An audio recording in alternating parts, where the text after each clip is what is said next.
Hello and welcome to another exciting episode of the Engineering Career Coach podcast, where I will be talking with Dr. Saleem H. He's the chair of the Department of Geography and Spatial Sciences and the Blue and Gold Distinguished Professor of Energy and the Environment at the University of Delaware. We'll be talking about the critical role of aluminum in sustainability, its ecological impacts, and effective strategies for engineers seeking the delicate balance between project profitability and sustainability within their organizations. I'm your host, Jeff Perry. I'm a leadership and career expert, and I'm the author of The Intentional Engineer. You can find more information about my work at jeff-berry.com. And this is the Engineering Career Coach podcast brought to you by EMI, the first podcast dedicated to helping engineers and technical professionals with both their personal and professional lives.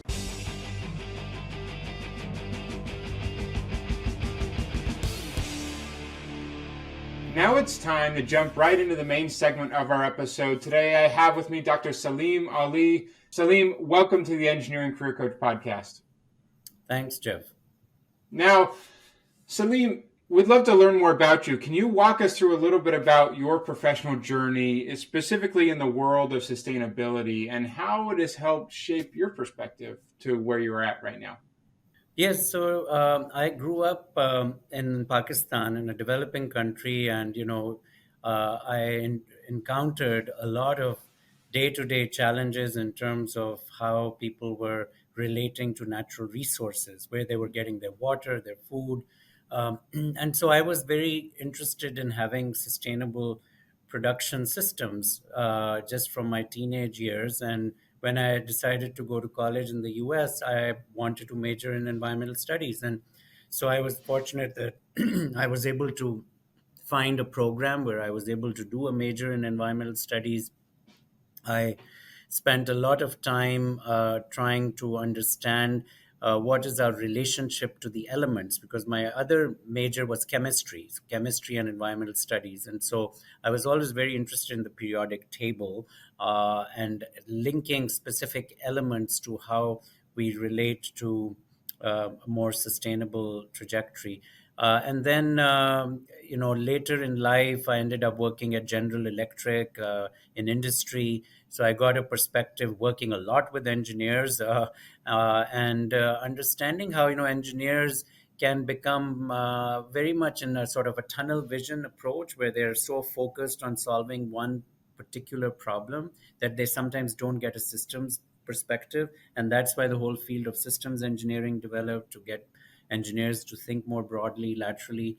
So that's been my journey in terms of coming to where I'm at now, where I'm head of Department of Geography and Spatial Sciences. And geography is a Big Ten discipline. It brings together physical science, engineering, as well as natural science, and also social sciences.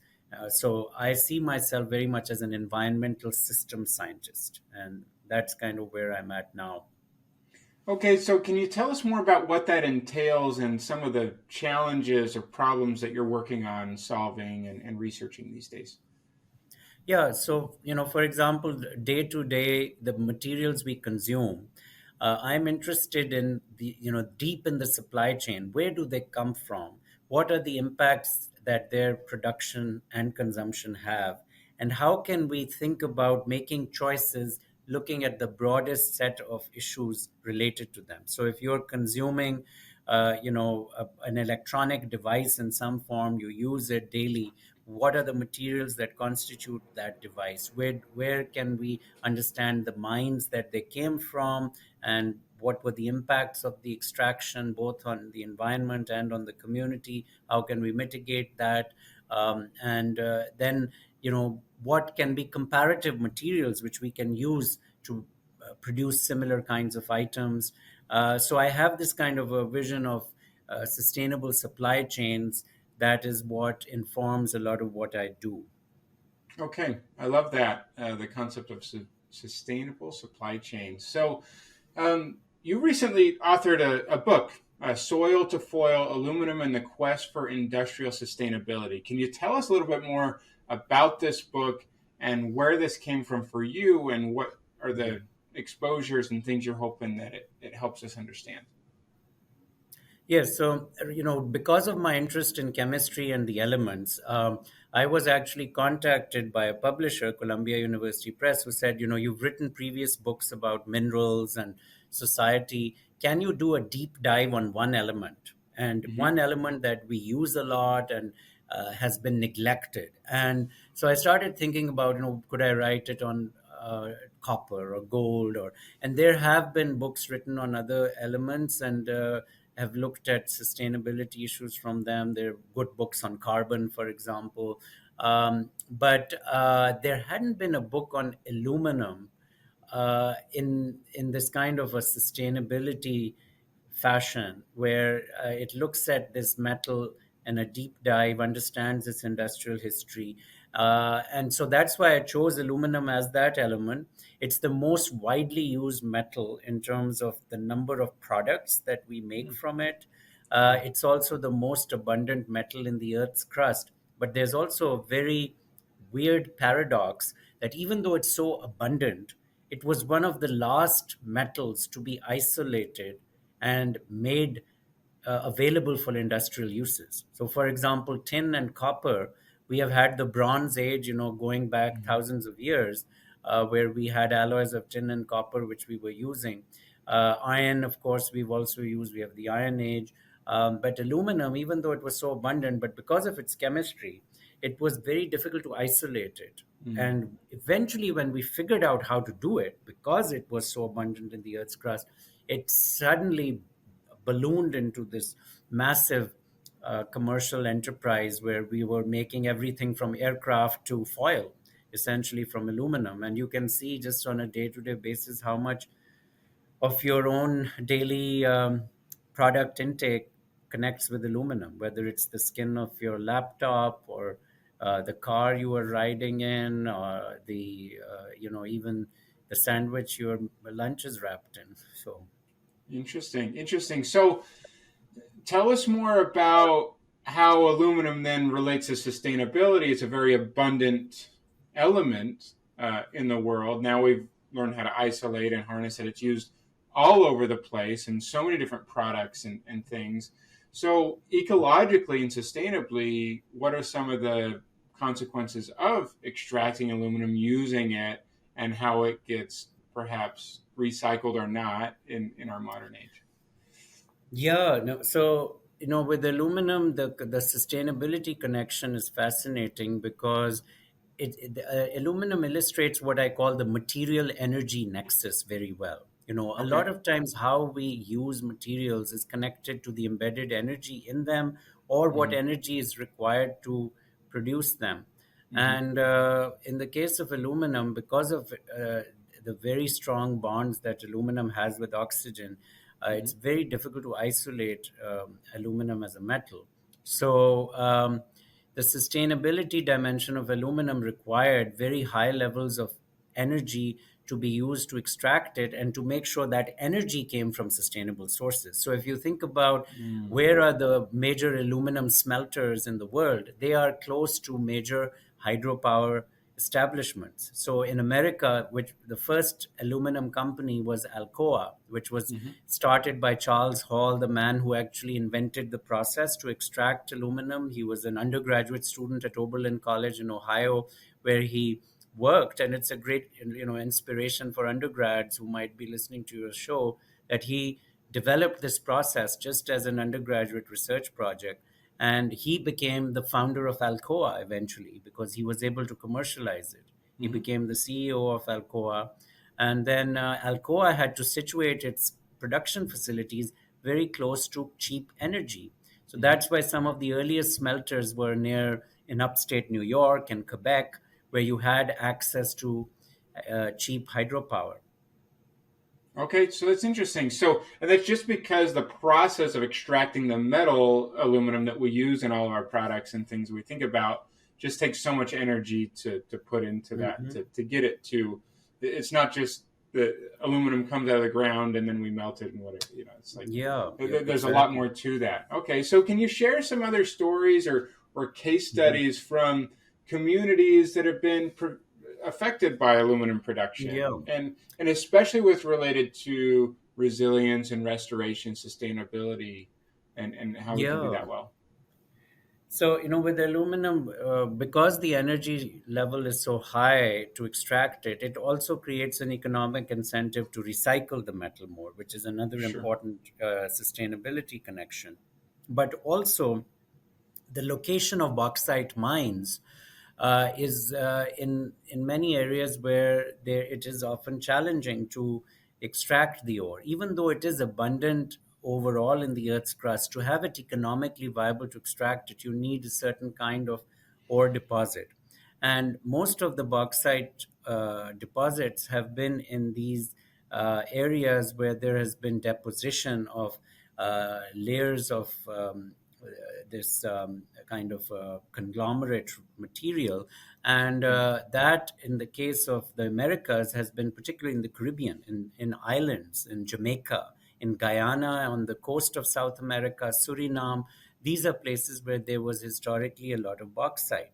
So there's a long history of bauxite extraction in Jamaica. Now people think of Jamaica as this tourist island, but actually a lot of Jamaica's industrial history has to do with sugarcane and bauxite aluminum mining. And Yeah. even now, if you travel in Jamaica in the interior, you see the impact of the bauxite mining.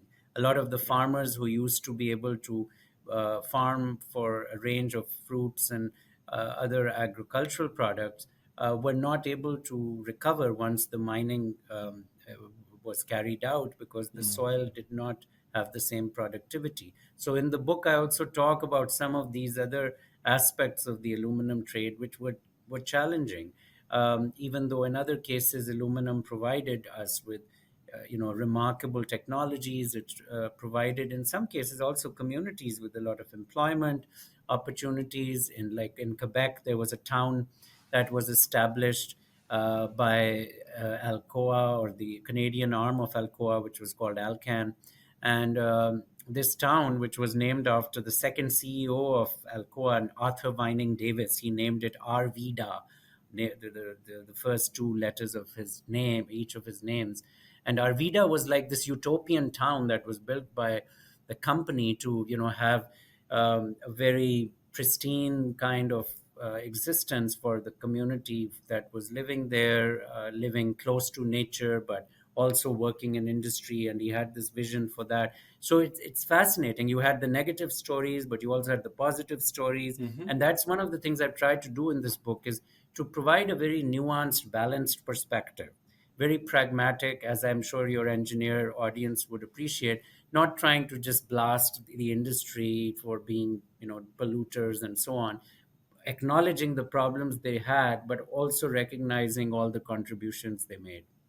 Right. I mean, it's there's always two sides to that, all those stories and everything, right? And just for clarification, if anyone's not familiar, describe to us what bauxite is when we're talking about bauxite mining and stuff like that. Yeah, bauxite is the ore, the primary ore from which aluminum is extracted.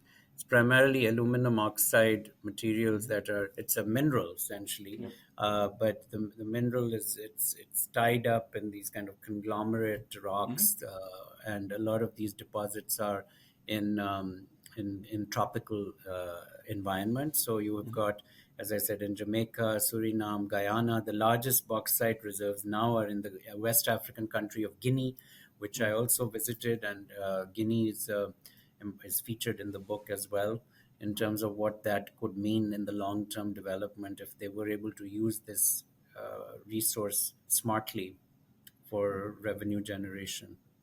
Yeah. So it's interesting we're talking about, there's so many phases to this. We mine it, we extract it, we use it, we smelt it, we put it into products and then recycle and all these different things, right? And we're just talking about aluminum here.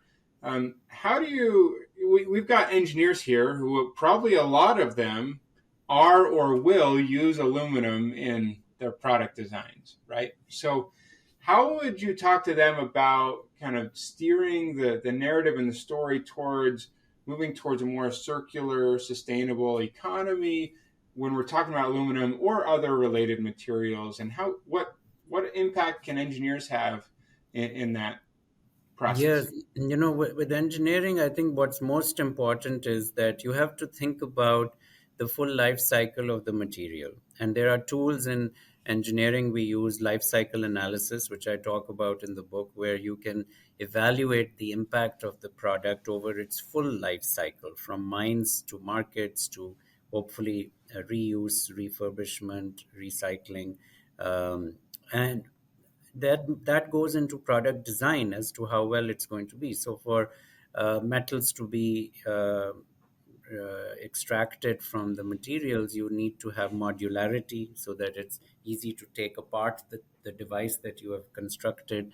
All this goes into that process. The engineers should also be thinking more about not just recycling but remanufacturing of products.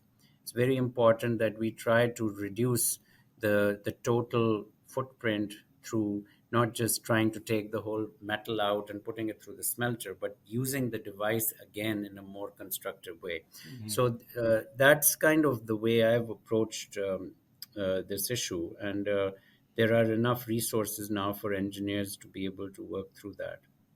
Yeah, and then the other piece there, like obviously engineers are obviously fighting against, and companies in general, company fighting against the idea of like economic viability, in the products and things that they create, and sometimes that feels like that fights against sustainability initiatives and desires. So how do we balance that and strike that balance in their projects and their products that they're creating or designing, or in the organizations as a whole? Yeah. I mean, they need to have the long view. Increasingly, companies are recognizing that, the economic viability has to be thought of in terms of your long-term reputation as a company, whether you're sustainable or not. And that's, the triple bottom line, as they say, Mm. uh, in much of the industry. We have to think about people, profits, and planet, all three.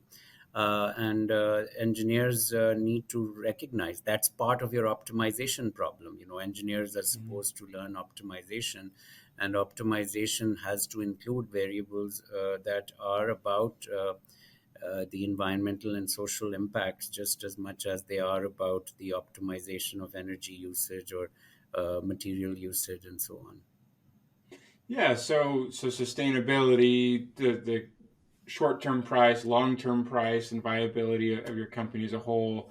We're trying to optimize all of those things together, not just one particular factor, because we need to look at the big picture of where we're at now, what we need to accomplish in the short term, but also long-term effects on the company, the organization, the economy as a whole, and certainly the environment sustainability impacts as well. So I love that. Love that look at it. So, Saleem, at this point, we're going to take a quick break and we're going to go to our Take Action Today segment. And when we come back, we're going Mhm. to get one final piece of actionable advice for you, the listeners, when we come back. So, we'll be back in just a moment.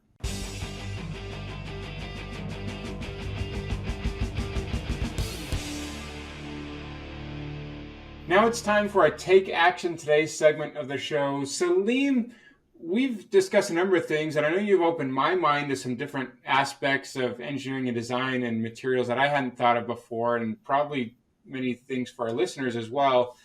As we end off here, what's a final piece of actionable advice for engineers who are working on designs, deciding on materials, so that they can take this balanced sustainability approach as they try and design great products as well? Yes, so I would advise all engineers to first consider where did the material they're going to use come from originally. And it's not just the supplier, I'm talking about deep in the supply chain. If you're going to use a catalyst and you're going to use a particular metal in the catalyst, find out where is that metal usually mined, and figure out what are the ways in which you could have an impact in terms of what kind of material you are using in the long run. And many times you can find alternatives to materials depending on where they are coming from. So I think that kind of an approach will make them much more likely to design products that are far more sustainable in the long run. Look for alternatives. There will be limitations, of course, because there are certain chemical properties which cannot be replaced.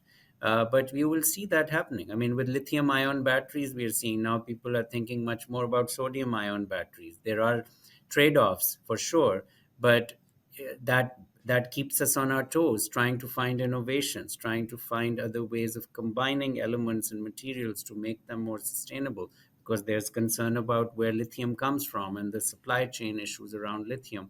So, that's what I think engineers need to think deep about supply chains. Okay, very good. And in doing so, we can think about not just what's the supplier I'm going to get this from, but what is the larger impact on the thing I'm developing and designing right now and in the future. So great insights here. Saleem, I'm sure there's going to be people who want to connect with you or find more information about your book and the other work that you're involved in. Where would you point them to find more information? Yes, well, they can certainly go to my website, saleemali.net, and that has material about me and also my books and where to get them. My book, Earthly Order, which is another one of my recent books, I'm donating all the royalties for environmental education programs. So I really appreciate the audience engaging and follow me on social media. LinkedIn, I have a weekly or bi weekly newsletter there where I share some of these efforts. So thanks so much. Okay, thanks so much for being here, and we wish you nothing but continued success as you continue to work on some of these important problems and get the message out. So thanks so much for being here with us. I hope you enjoyed the episode today. We would love to hear your feedback, comments, and questions. You can go to engineeringmanagementinstitute.org, where you'll find a summary of the key points discussed in the episode, as well as links to any of the resources or websites that we mentioned during the episode. And don't forget to check out any upcoming live webinars for this month at the website as well. Additionally, for any engineers who feel like they need extra help taking the next career step or finding clarity in their careers, I've created some free training resources with an opportunity to join a more intensive program called the Engineering Career Accelerator. You can find more information at engineeringcareeraccelerator.com, or you can go grab my Career Clarity Checklist found at www.engineeringcareeraccelerator.com/career-clarity. Until next time, I wish you the best in all of your engineering endeavors.